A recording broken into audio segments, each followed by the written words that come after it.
Hare Krishna, muy buenos días. Nama Om Vishnu Padaya Krishna Prestaya Bhutale Srimate Bhaktivedanta Swaminiti Namine Namaste Saraswate Deve Gauravani Pracharine Nirvisesa Sunyavadi Pachatya Deshatarine Jaya Sri Krishna Chaitanya Prabhu Nityananda Sri Advaita Gadadhara Srivasadi Gaura Bhaktavrinda Hare Krishna, Krishna Krishna, Hare Hare, Hare Rama, Rama Rama, Hare Hare. Hare Krishna reiterados. Vamos a continuar compartiendo e invitando a la reflexión sobre los textos que conforman al Srimad Bhagavatam, textos que son completamente trascendentales desde sus mismos inicios hasta su verso final. En el día de ayer habíamos terminado en el texto siguiente. En las escrituras reveladas, el objeto último del conocimiento es el Señor Supremo, la personalidad de Dios. El propósito de ejecutar sacrificio es el de complacerlo a Él. El yoga es para comprenderlo a Él. Todas las actividades fruitivas son, en fin de cuentas, recompensadas únicamente por Él. Él es el conocimiento supremo y todas las austeridades severas se realizan para conocerlo a Él. La religiosidad o el Dharma consiste en prestarle a Él servicio amoroso. Él es la meta suprema de la vida. O sea, ese es el último texto que habíamos visto en el día de ayer, donde situaba a la suprema personalidad de Dios como la meta última, el objeto supremo, la referencia suprema por la cual y en relación a la cual todo había sido revelado, creado, instaurado. Las enseñanzas, los rituales, las austeridades, los diferentes tipos de sacrificios, todo estaba en función de guiarnos un poquito más, siempre un poco más en dirección a esa meta suprema. Por tanto, ir llegando a reflexionar sobre esa conclusión e ir dirigiendo nuestra vida en ese sentido, o sea, conforme a esa conclusión, es lo que se espera de un ser humano que está realmente evolucionando en el estado de su conciencia. Ahora vamos a comenzar con el texto número 30, que dice lo siguiente: al comienzo de la creación material, esta absoluta personalidad de Dios, a quien también se le conoce por el nombre de Vasudeva, es otro de los nombres del Señor, en su posición trascendental creó las energías de causa y efecto mediante su propia energía interna. O sea, aquí Sukadeva Goswami transmite a los sabios de Naimisiranya un hecho que está registrado en la escritura. Mediante la energía interna o la energía espiritual, el Señor Supremo creó las energías o las fuerzas que conocemos como causa y efecto en el mundo material, que son la base de todas las actividades que existen en el mundo material o en el plano de conciencia material. O sea, son la base de lo que conocemos también como karma. Por tanto, podríamos decir que la causa, el creador, el que instituye originalmente, aunque no directamente, el karma o los principios del karma, el principio de causa y efecto, es el Señor Supremo. Todo de una forma u otra viene del Señor Supremo. Esto es muy interesante porque si uno logra comprender eso, que la base esencial de causa y efecto, de ley kármica, etcétera, etcétera, surge también a partir de el mandato y la voluntad del Señor Supremo. Entonces uno puede comprender fácilmente que el Señor Supremo también tiene la capacidad suficiente para erradicarlo. O sea, el Señor Supremo tiene la capacidad suficiente para eximirnos de todo tipo de reacción kármica e incluso de colocarnos en una posición, si Él lo decide, trascendental a las leyes de causa y efecto, porque estas leyes, estas fuerzas de causa y efecto fueron creadas por Él. El texto número 31 continúa diciendo: después de crear la sustancia material, el Señor Supremo se expande y entra dentro de ella. Y aunque Él está dentro de las modalidades materiales de la naturaleza y parece ser uno de los seres creados, aún así siempre está plenamente iluminado y en su posición trascendental. O sea, Señor Supremo crea al principio las fuerzas de causa y efecto, porque causa y efecto es lo que es la ley básica que va a entrar en funcionamiento antes de la creación para poder ejercer todo el movimiento de la creación, que no es más que una secuencia de causa y efecto. Un elemento se une al otro, da un efecto, después se une a otro, da otro efecto, o sea, causa y efecto. Y así después esa red se va complejizando en nuestra vida. Es una cadena de causa y efecto. La vida en el plano de conciencia material es una cadena de causa y efecto regida por determinadas leyes. O sea, por tanto se puede hacer una predicción científica. Si se conoce bien ese tipo de funcionamiento, uno puede predecir científicamente qué es lo que tú estás preparando para tu futuro, si hoy realizas tal actividad o si tienes tal pensamiento o tal emoción. O uno puede también tener ideas de la situación por la que estés pasando hoy en tu vida, favorable o no favorable, qué es lo que en el pasado, en esta vida o en vidas pasadas quizás llevaste a cabo, que fue la semilla para el resultado o la situación específica que está teniendo hoy. El devoto que está tratando de transformar su vida deja de sentir en base a los rencores, deja de sentir en base a la culpabilidad hacia aquel es culpable, este me hace daño, aquel no me hace daño, y empieza a sentir o empieza a tratar de comprenderlo todo desde esta cuestión de causa y efecto.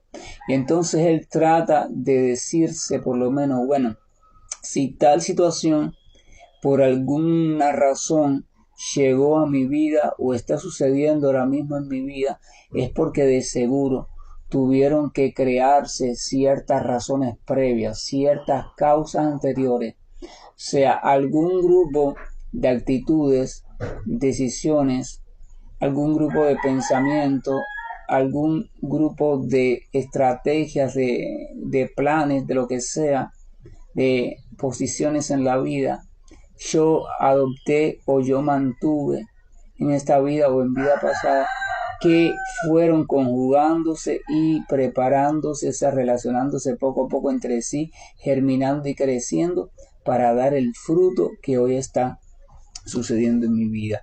En la vida nada llega del aire. Una persona puede querer causarle a usted cierto daño o cierto bien, pero si en usted no existe el cultivo previo o las condiciones previas para que esa persona pueda hacer su propósito, o sea, puede causarle ese daño que quiere, entonces eso no podrá llevarse a cabo. Tiene que haber en usted unas ciertas condiciones creadas que permitan que la acción de esa persona resulte en un daño para usted.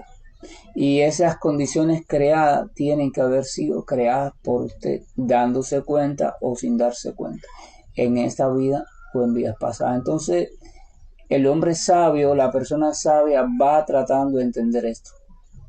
Si en este mundo todas las actividades materiales están controladas por la causa y efecto, entonces toda situación que yo esté teniendo en mi vida es un efecto de algo.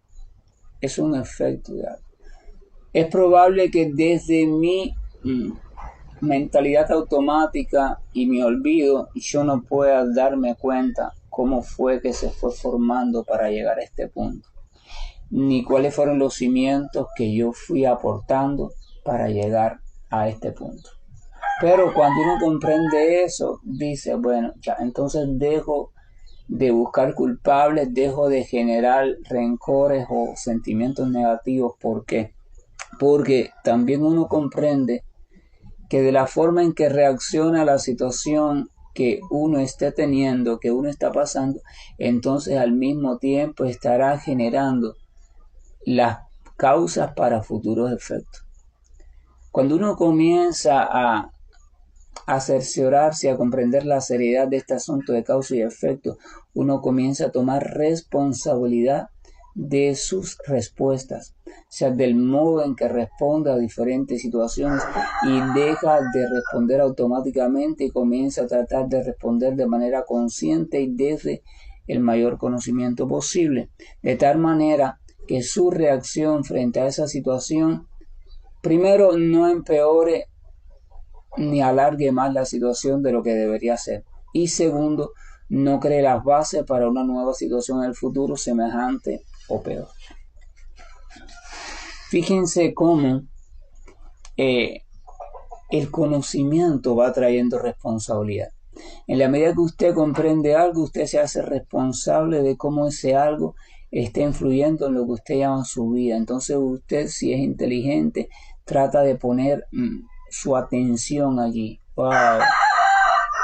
Déjame ver porque ahora mismo yo iba a actuar o estoy actuando frente a esta situación o frente a esta persona de la manera en que siempre he actuado frente a este tipo de situaciones, pero me he dado cuenta que la manera en que siempre he actuado frente a este tipo de situaciones o de situaciones que he clasificado como semejantes a esta, no han evitado que en el futuro hayan vuelto a aparecer en mi vida.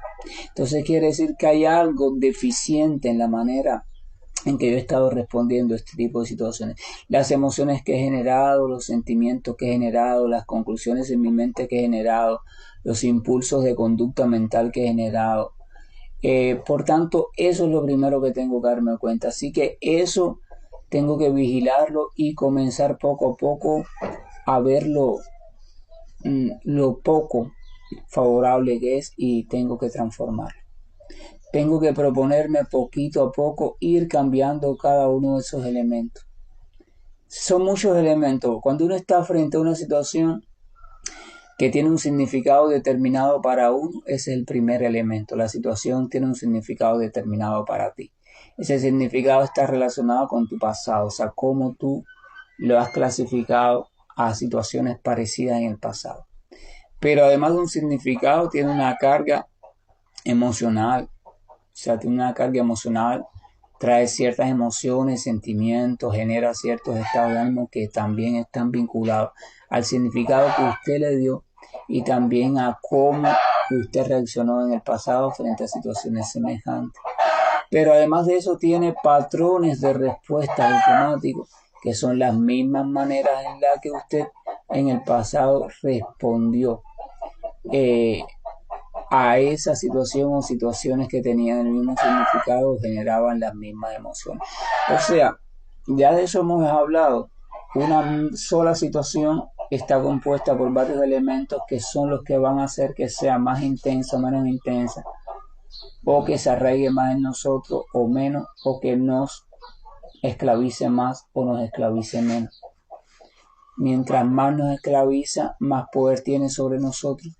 Eso quiere decir que más vamos a funcionar en modo automático, y eso significa que no vamos a estar viviendo la situación de modo completamente lúcido y consciente, porque automatismo significa falta de lucidez total.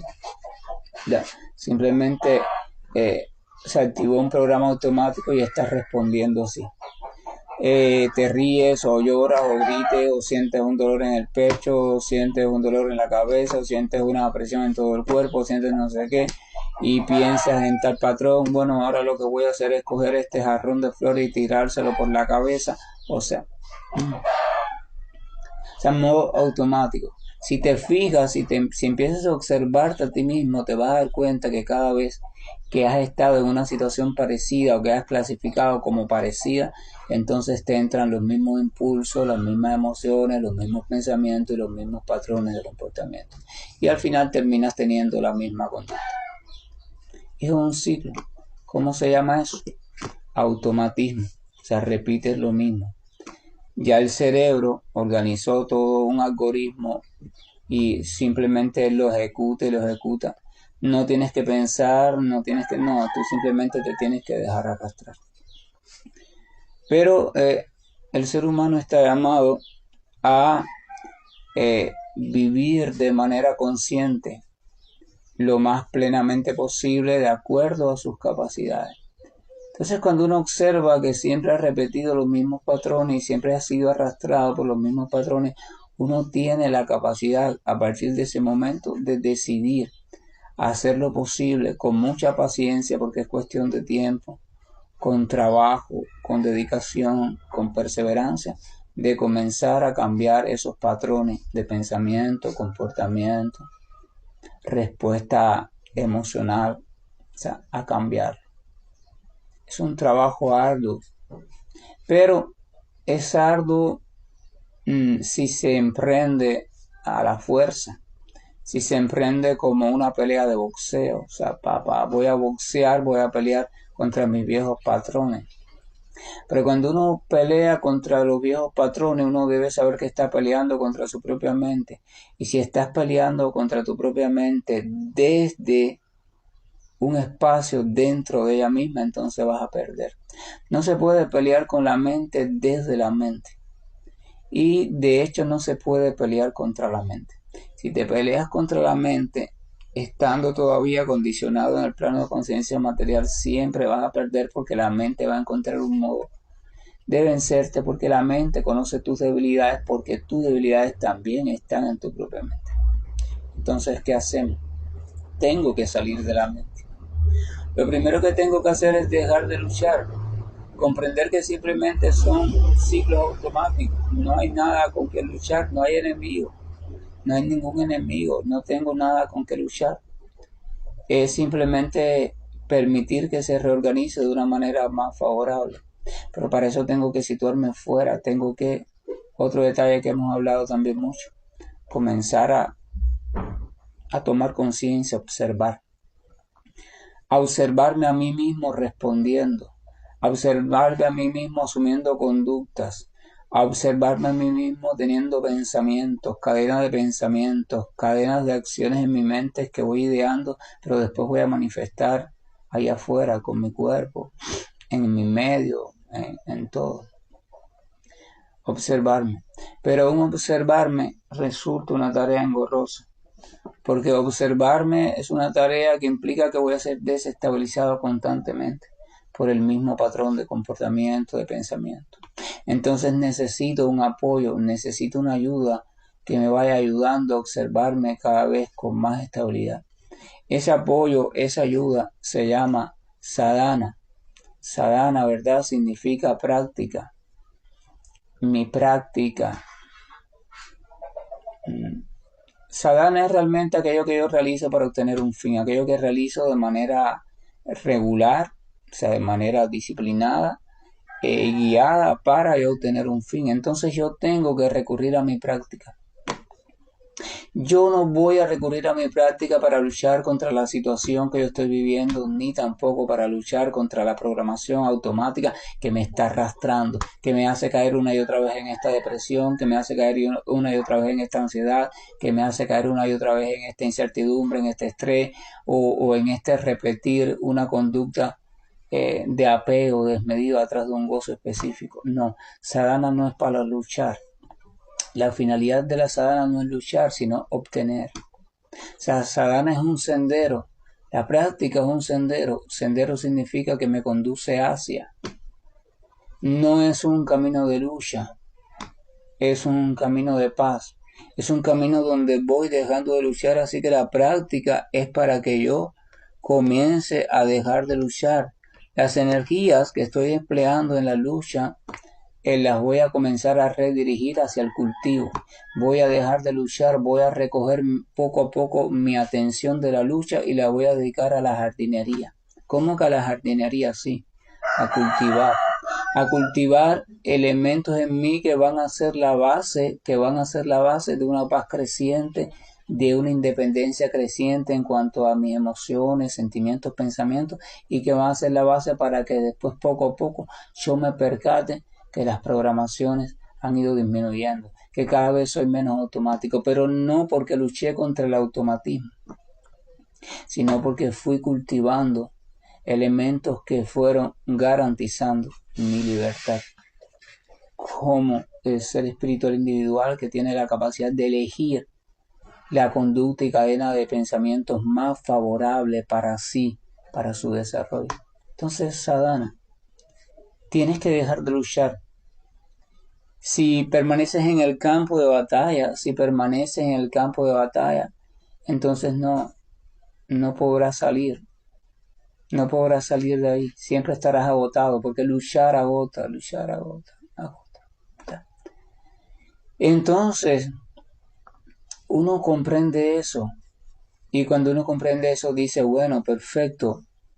No estoy solo en mi intento de transformación. Tengo un arma poderosa que es mi práctica, pero no le estoy dando la importancia necesaria porque cada vez que hay un acontecimiento en mi vida que me desestabiliza, lo primero que sacrifico es la práctica. La práctica es lo primero que dejo de lado, la práctica es lo primero que dejo de practicar, la práctica es lo primero que saco de mi vida. Sacas lo más importante. ¿Cómo vas a sacar aquello que es lo único que te está ayudando a cultivar los futuros elementos favorables que te van a garantizar tu independencia? Yo quiero que reflexiones en eso. Sacrifícalo todo. Deja de comer, haz ayuno, deja de bañarte, deja de peinarte, deja de hacer todo lo que tú quieras, pero no dejes de hacer la práctica. Sacrificar la práctica en primer lugar es estar funcionando en modalidad de conciencia material. Es que no has comprendido todavía de qué va el asunto. ¿Cómo vas a dejar el tratamiento? No puedes dejar el tratamiento, el enfermo puede dejarlo todo menos el tratamiento. Deja de comer, no importa, se le pone un suero y si no se le da una vitamina con el tratamiento, lo que sea. Pero ¿cómo va a dejar el tratamiento? ¿Verdad? Ahora tu mentalidad, tu conciencia material y tus viejos algoritmos de pensamiento van a querer que tú dejes el tratamiento. Porque van a querer que tú sigas en la guerra.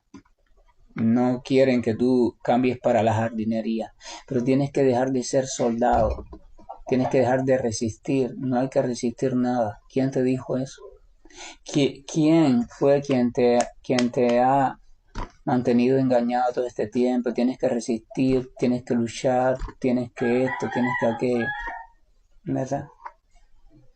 Tú tienes que resistir el océano, tienes que luchar contra las olas del océano cuando estás dentro del océano, pero si tú un día te das cuenta que estás fuera del océano, que tú no eres un pez del océano, que tú estás fuera, que tu origen, tu lugar original es estar en la tierra, entonces tú no tienes que luchar contra ningún océano, que tienes que mirar el océano y darte cuenta que tú realmente no estás allí, sino tu mente te tiene tan atrapado, nos tiene tan atrapados.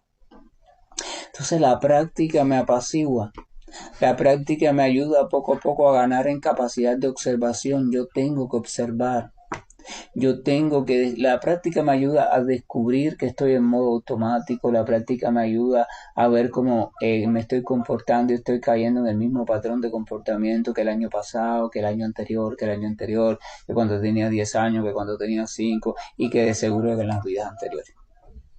La práctica entonces me ayuda a ver con claridad poco a poco esos patrones, pero me ayuda a irme separando esos patrones, me ayuda a que yo me dé cuenta de que tengo la capacidad de no contribuir, de no decirle sí a la invitación de esos patrones. Esos patrones lo único que me pueden hacer es invitar y yo le digo sí y es que ellos me pueden arrastrar. Si yo no les digo sí, ellos no me pueden arrastrar. Pero como ya yo les digo sí, automáticamente ni cuenta me doy que les digo sí. Simplemente dejo que la cadena de conductas se sucedan una tras otra y ni cuenta me doy que actúe de esa manera. Entonces tengo que ser consciente. Entonces yo comienzo a recordar Sutta Goswami dice, el Señor crea al principio las fuerzas de causa y efecto. Todo lo que está sucediendo en mi vida es el resultado de varias causas conjugadas entre sí. No voy a desgastarme buscando culpables, porque si lo busco bien, el único culpable voy a ser yo. Porque de seguro todo esto es el resultado de algunos elementos que yo mismo fui colocando en mi vida, por la razón que fuera. Vamos a entrar en detalle.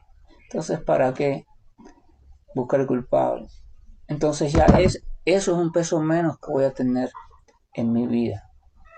Eso me ayuda a dejar atrás, me ayuda a soltar, me ayuda a aligerar el corazón, me ayuda a iluminar el corazón, me ayuda a limpiar el corazón de todos los rezagos que arrastro conmigo hacia esta persona, hacia aquella, hacia esta situación, hacia este lugar, hacia aquel sitio, hacia esta frustración, hacia este recuerdo.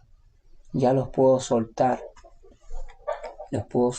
porque no soy culpable de nada, no.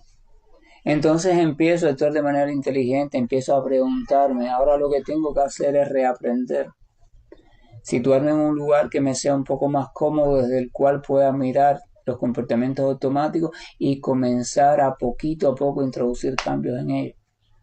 Pero para eso me va a ayudar la práctica, porque yo quiero introducir cambios sin luchar. ¿Cómo los introduzco? Cultivando elementos que me sean favorables. Yo voy a dedicarme a cultivar elementos. Esos elementos, cuando sean lo suficientemente estables, me van a ir dando una posición diferente y desde esa posición veré cómo todo va cambiando.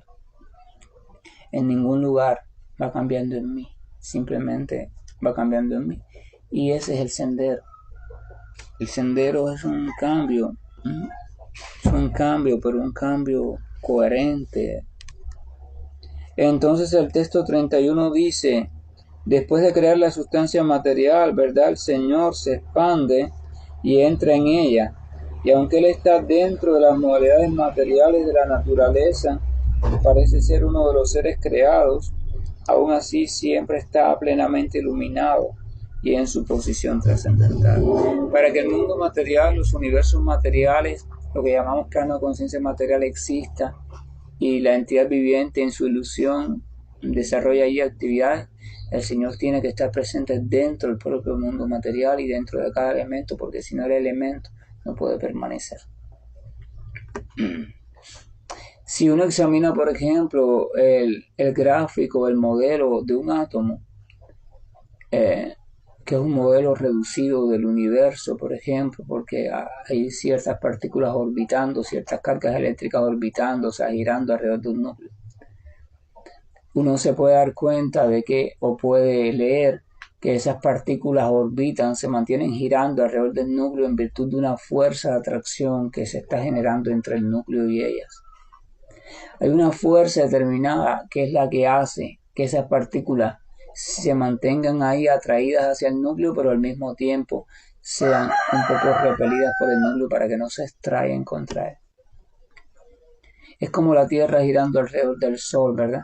Hay una fuerza que la atrae al Sol, pero hay una fuerza que la aleja del Sol para que ni se acerque más ni se aleje tampoco. Se mantenga ahí en la misma órbita siempre.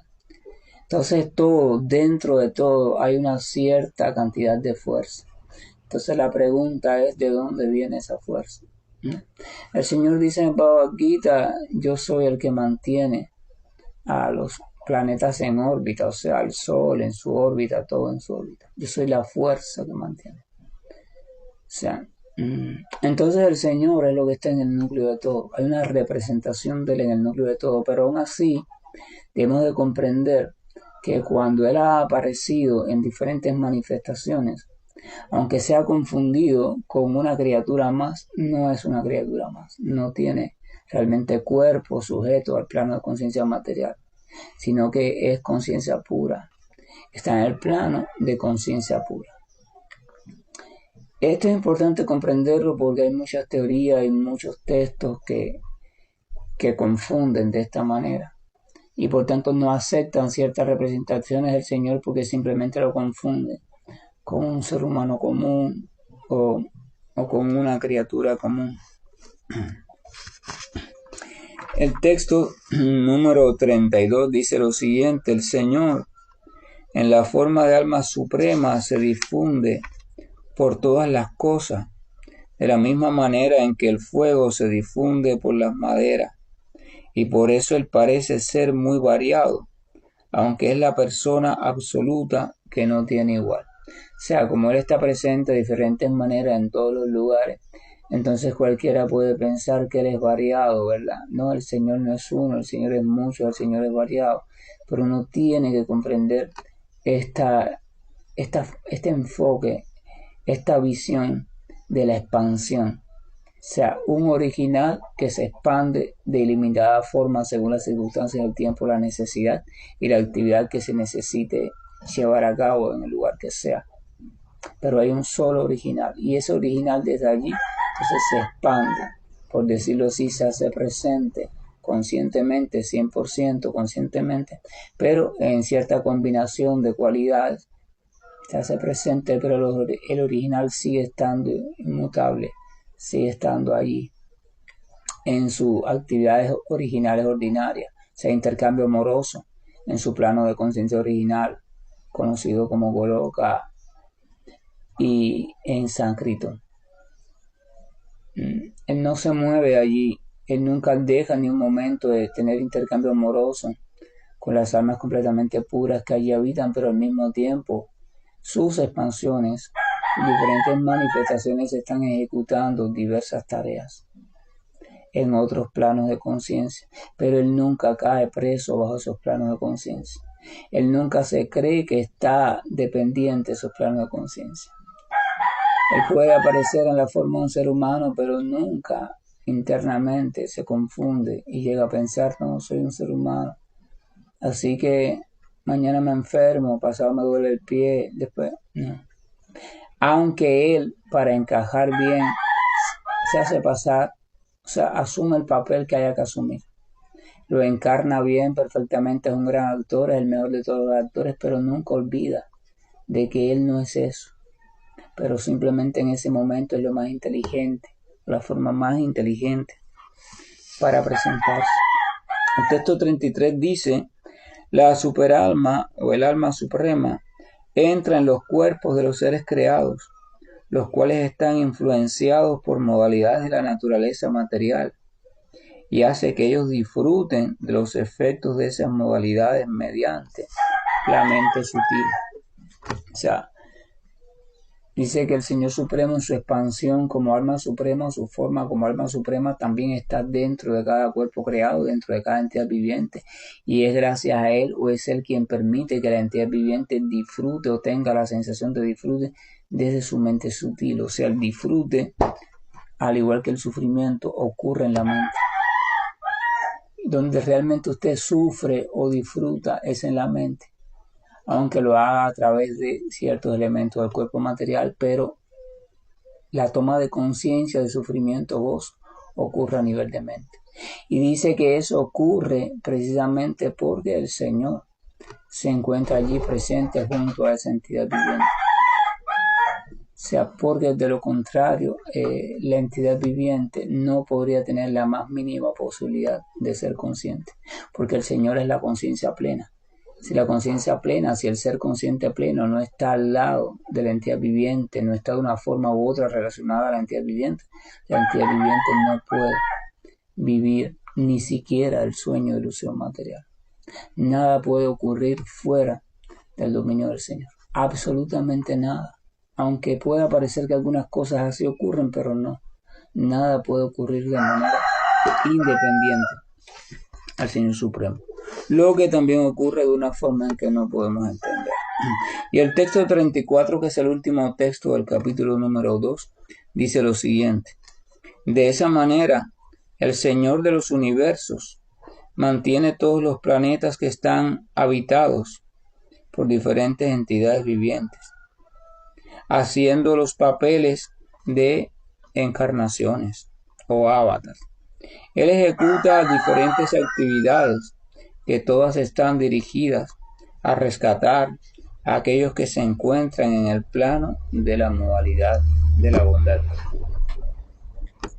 El único propósito del Señor, de las encarnaciones del Señor, de las diferentes manifestaciones del Señor, sean las que sean, es el beneficio de aquellas entidades vivientes que ya están listas o se encuentran transitando hacia un estado de estar listo para trascender. O sea, rescatar a aquellos que están situados o se están situando en la modalidad de la bondad y que llega un momento en que ya no tienen o no sienten ninguna identificación con lo que antes los arrastraba. O sea, salen de los procesos automáticos y comienzan a perder toda esta noción del yo, lo mío, la avaricia, la envidia, la locura, el apego desmedido, la ignorancia, y empiezan a ver las cosas tal y como son. Se consumen, ¿cómo se dice? Se conciben a ellos mismos como criaturas, pequeñas chispas, pequeños átomos. Ya no se creen que son grandes cosas ni son poderosas. Pequeños átomos indefensos, pequeños átomos con muy poca potencia de naturaleza espiritual. Comprenden que no pueden encontrar placer verdadero en el plano de conciencia material, así que tratan, aspiran, desean poder acceder a otro plano, aún estando en este cuerpo y estando en este mundo. Y ese es el comienzo de la búsqueda espiritual. Y entonces empiezan a tener una actitud de, como decíamos, una actitud favorable hacia toda otra entidad viviente, porque ha comprendido que otra entidad viviente no es más también que otra criatura espiritual que está viviendo su propio sueño. Todos son eso. Aquel que tú llamas tu amigo, aquel que llamas tu enemigo, aquel que llamas esto, aquel que llamas aquello, aquel que llamas un escorpión, aquel que llamas una araña, aquel que llamas un murciélago, aquel que llamas una persona, aquel que llamas un chivo, un pingüino, una lombriz de tierra. Todos no son más que eso, entidades vivientes, atrapadas en diferentes sueños. Y con cierto grado de desarrollo de conciencia, más evolucionado, menos evolucionado, pero en el núcleo son átomos espirituales, chispas espirituales. Cuando uno comprende eso, entonces también se acaban todos los resentimientos, rencores. Uno comprende, wow, él no es que él quiera ser mi enemigo, es que él está siendo arrastrado por los propios elementos de la personalidad que ha ido cultivando. Sus cualidades lo están arrastrando, pero no es que él quiere ser mi enemigo. Esa persona está siendo esclava de las propias leyes de causa y efecto. Entonces, por eso es que el sabio o la persona de la modalidad de la bondad no puede odiar a nadie, porque realmente comprende que nadie realmente le ha hecho daño. El supuesto daño no viene de esa alma, el supuesto daño viene de la programación o programaciones mentales en las cuales se encuentra atrapada esa alma, de la misma manera en que usted se encuentra atrapado en determinadas programaciones mentales que la hacen caer en lo mismo varias veces. Bueno, hay almas que se encuentran atrapadas en programaciones mentales que le hacen asumir conductas bruscas o de un tipo o de otro que suelen causar daño en aquellos que tienen un poco frágil su sensibilidad o su nivel de sensibilidad. Pero son sus programaciones mentales. Hay que comprender eso. Cuando un escorpión le pica a usted, si usted toca un escorpión con la mano y este escorpión le pica, usted tiene que saber algo. Realmente este escorpión o el alma que hay dentro de ese escorpión no es culpable de nada, no es un enemigo. No es que el escorpión te odie y por eso te picó, es su naturaleza. Esa alma está enredada, está atrapada en unas programaciones naturales que pertenecen al modo de vida escorpión. Entonces él, por instinto básico, ha desarrollado eso. O sea, siente un estímulo y automáticamente lo localiza y lo pica. O sea, se defiende. Él está en modo defensa constantemente, en modo defensa constantemente. Su programación, la programación que está activa es esa. Él no puede actuar de otra manera. Un escorpión no puede actuar como un perro, no puede actuar como un gato. No puede decir, no, hey, me están maltratando, pero no voy a picar. Porque mira que me está maltratando una niña indefensa. Él no puede pensar de esa manera. No tiene la capacidad, su maquinaria física todavía no tiene el cerebro desarrollado, no tiene principios morales, no hay nada. Él simplemente actúa, ¿no?, la programación que tiene. Entonces cuando uno comprende eso, uno se da cuenta que no hay culpa. Entonces uno deja de sentir sentimiento negativo. Además uno comprende que si cultiva ese sentimiento negativo va a ser para el propio mal de uno. Ese sentimiento negativo te va a traer solamente efectos negativos en el futuro. Entonces esa es la cuestión. Entonces cuando uno se sitúa así, de esa manera natural, no impuesto, en la modalidad, no es que yo voy a querer ver ahora a todo el mundo con buenos ojos, no. Ese es el resultado de la práctica. Usted no tiene que tratar de llegar a ningún punto, usted no tiene que tratar de a la fuerza, no. Recuerde que dijimos que no hay que luchar con nada ni contra nada. Usted simplemente cultive, sea jardinero, dedícale un tiempo diario a la jardinería. ¿Qué es la jardinería? La práctica. La práctica con su atención bien puesta en la práctica, con responsabilidad, con disciplina. Tenga lo que tengas que hacer, déjalo fuera un momento, sitúate en la práctica y cuando tus pensamientos vengan, trata de observarlo, pero trata de no ser arrastrado por ellos. Obsérvalo y si te atrapan, vuelves a salir de ellos. Céntrate ahí en la práctica, en el canto, en el sonido, los santos nombres y poco a poco verás cómo te vas separando de las tormentas. La tormenta sigue, pero ya tú no estás arrastrada por el viento. En la práctica, deja de luchar, dedícate a la jardinería. Y si un imprevisto sucede, si una situación cambia, si eso, no sacrifiques la práctica. No seas de las personas que dicen, no, ayer no practiqué porque esto, porque aquello. No, prioriza tu práctica, prioriza. Por muy mal que estén las cosas aparentemente, lo único que deberías tratar de preservar es tu práctica. Si no preservas tu práctica, vas a caer de nuevo en las manos de las programaciones automáticas y nunca vas a salir de ella, pero cada vez que caigas de nuevo allí vas a caer más hondo. Entonces la práctica. Y si logras preservar tu práctica dentro de las situaciones que te la quieren arrebatar, entonces cada vez que logres eso, habrás dado un paso más de fortalecimiento en tu práctica y un paso más en el sentido de la liberación de esa programación. Es para reflexionar. Que la gracia y el amor de nuestro Señor nos acompañe y que tengamos la suficiente valentía como para perseverar en nuestra práctica y comprender la seriedad y la necesidad de la práctica. La energía que estamos utilizando en juzgar, la energía que estamos utilizando en luchar, la energía que estamos utilizando en resistir, en ser tolerante, en llorar, en deprimirnos, no sé qué, vamos a utilizarla en la práctica porque solamente la práctica es lo que nos va a dar un beneficio inteligente. Lo demás no son más que patrones de comportamiento automático. Practica. Sientes que te hacen daño, practica. Sientes que estás enfermo, practica. Sientes que hay un problema de crisis económica en tu vida, practica.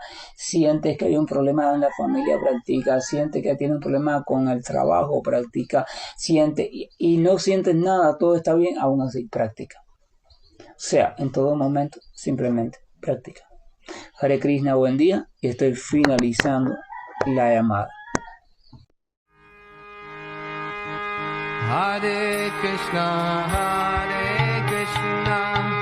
Krishna Krishna, Hare Hare, Hare Rama, Rama Rama, Hare Hare. Hare Krishna, Krishna Krishna, Hare Hare, Hare Rama, Rama Rama, Hare Hare. Hare Krishna.